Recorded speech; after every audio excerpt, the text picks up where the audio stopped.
Hello guys, नमस्ते, प्रणाम। हम आप लोग को एक बहुत ही अच्छा गीत सुनाने जा रहे हैं, जो कि एक पापा अपनी बेटी से कैसे समझाते हैं कि हम कैसा वर्ड ढूंढे हैं और कैसा हमसे गलती हुआ है। ये बात को गीत में बहुत अच्छी तरीके से कैसे समझाते हैं।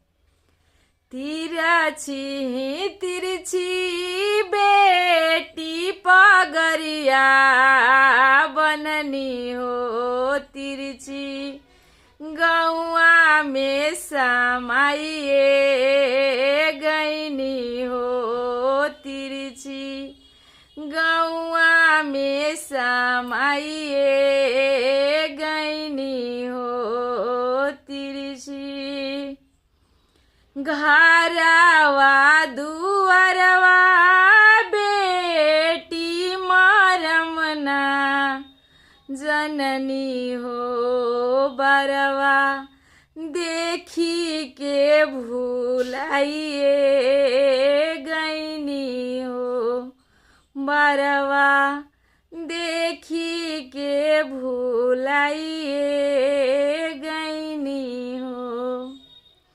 धनवा संपतिया बेटी मरमना जननी हो, घरवा देखी के लो भाइये गईनी हो, घरवा देखी के लो भाइये गईनी हो।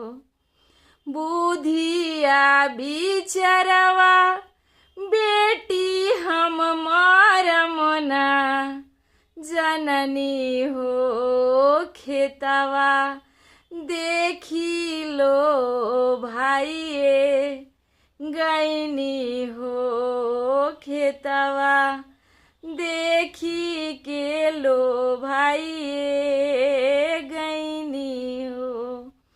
तिरछी तिरछी भैया हमर पगरिया बनले हो, तिरछी गौआ में समाइए गईले हो, तिरछी गौआ में समाइए।